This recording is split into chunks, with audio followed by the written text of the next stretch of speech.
Hong Kong और Singapore में सामने आए कोरोना के मामलों को लेकर जहां स्वास्थ्य मंत्रालय में समीक्षा बैठक हुई, वहीं दूसरी ओर इस वायरस ने चिंता भी बढ़ा दी। आखिर कितना खतरनाक है ये वायरस, ये जानने के लिए आईएमए के ज्वाइंट सेक्रेटरी डॉक्टर रजनीश आतम से बात की हमारे असिस्टेंट एडिटर ललित नारायण कांडपाल ने।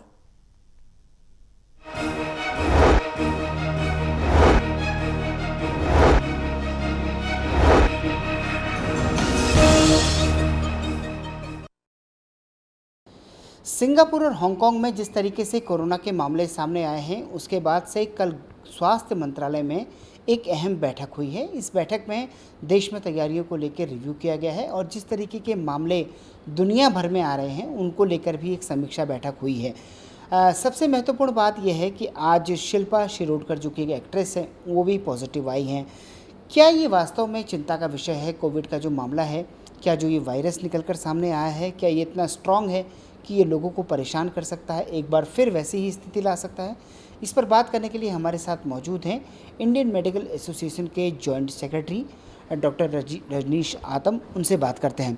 सर, मुझे ये बताइए कि जिस तरीके के मामले हम सुन रहे हैं अभी, सिंगापुर हांगकांग में भी आ रहे हैं और कल जानकारी निकल कर ये भी सामने आई है सूत्रों के हवाले से कि कोई तकरीबन 250 के आसपास केसेस जो है वो इंडिया में हैं।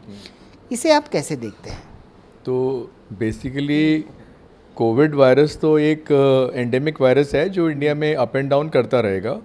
इस वक्त हांगकांग, सिंगापुर में काफ़ी केसेस आ रहे हैं, इवन यूरोप और यूएसए में भी रिपोर्ट हो रहे हैं। लेकिन ऐसा नहीं है कि वायरस बहुत तंग कर रहा है, वायरस डॉर्मेंट हो चुका है।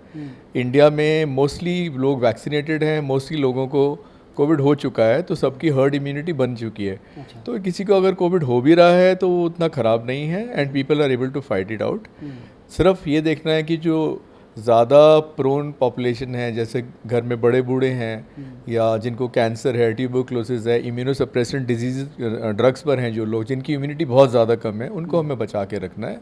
तो अगर किसी को ऐसा लगता है कि उसको बहुत ज़्यादा खांसी बुखार है तो उसे टेस्ट करा लेना चाहिए।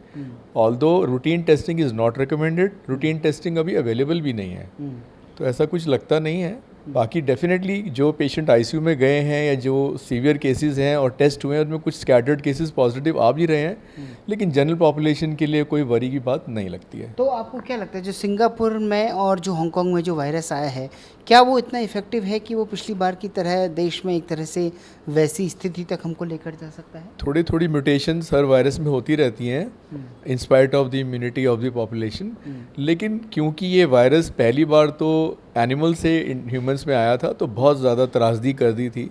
अब ऐसा नहीं है, थोड़ी बहुत म्यूटेशंस होने से इक्का दुक्का स्कैटर्ड केसेस आते रहेंगे, लेकिन उसमें ऐसा नहीं लगता कि कोई पेशेंट सीरियस होंगे या कोई फाइट आउट नहीं कर पाएंगे, ऐसी कोई बात नहीं होनी चाहिए। आपने कहा कि फ़िलहाल अभी तक कोई मास टेस्टिंग की आवश्यकता कहीं पर नज़र नहीं आ रही है, क्योंकि ऐसा कहीं पर कोई स्थिति नज़र नहीं आ रही है, ना तो कहीं 5% से ज़्यादा लोग परेशान दिखाई दे रहे हैं, ना फिर कहीं वो मोर्टेलिटी की शिकायत आ रही है। तो फिर ऐसे में हमारे को क्या करना चाहिए? मतलब एक आम आदमी के लिए भी थोड़ा बताइए और सरकार के लेवल पर भी बताइए, या कि क्या प्रिपरेशन होनी चाहिए? तो नॉर्मली रेस्पिरेटरी वायरसेस कोई भी हों, उसमें बेसिक प्रिकॉशंस तो सेम रहती हैं कि अगर कोई पेशेंट खांस रहा है ज़्यादा तो वो औरों से दूर रहे ताकि औरों को ना फैलाए। नंबर 2, अगर हाई ग्रेड फीवर आता है तो he should get treated. Number 3, old population और वल्नरेबल ग्रुप्स जो हैं उनको हम स्पेशली बचा के रखें। That's it. सबसे बड़ी बात। तो क्या मास्क ज़्यादातर लोगों को पहनना चाहिए? मास्क लगा लेना तो कोई इलाज नहीं है, बिकॉज मास्क उसके लिए रिकमेंडेड है जो बहुत ज़्यादा खांस रहा है, बहुत ज़्यादा इल है, उसके घर में बच्चे या बहुत बूढ़े लोग हैं, उसे मास्क पहन लेना चाहिए। अदरवाइज पॉपुलेशन के लिए मास्क पहनना तो अच्छा नहीं है, बल्कि इनफैक्ट ऐसा भी आया है कि जो मास्क पहन रहे हैं उनकी इम्यूनिटी नहीं बनी है। तो मास्क पहनना आई डोंट थिंक कोई ज़रूरत है। थोड़ा बहुत इन्फेक्शन अगर आपको होता भी है, उसकी आपकी इम्यूनिटी उससे ज़्यादा स्ट्रॉन्ग ही होती है। सरकार के लेवल पर किस तरह की तैयारी को देखते हैं आपकी इस वक्त होनी चाहिए? सरकार की तैयारी तो हमेशा रहनी चाहिए, बिकॉज हमें कोई मालूम नहीं होता कब कौन सा वायरस कैसा आ जाए। कोविड ही क्यों, और वायरसेस भी आ सकते हैं, न्यूअर वायरसेस आजकल आते जा रहे हैं जैसे जैसे नई चीज़ें आ रही हैं। तो as per the government is concerned, उनका तो बैकअप हमेशा होना चाहिए। बैकअप होना चाहिए, बिल्कुल होना चाहिए। तो यानी कि कुल मिलाकर हमारे लेवल पर पैनिक करने की कोई ज़रूरत नहीं है।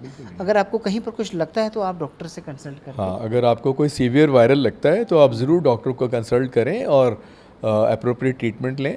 अगर वो सजेस्ट करता है कोई टेस्ट कराने के लिए कोविड का, only then you go for it, otherwise not needed.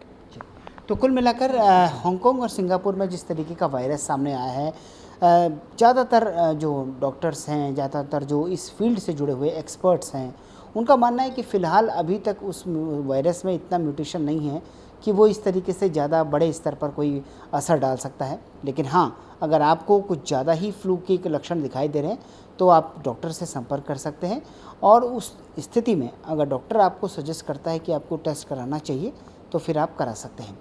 Camera person Mukesh के साथ ललित कांडपाल, टोटल न्यूज़, दिल्ली।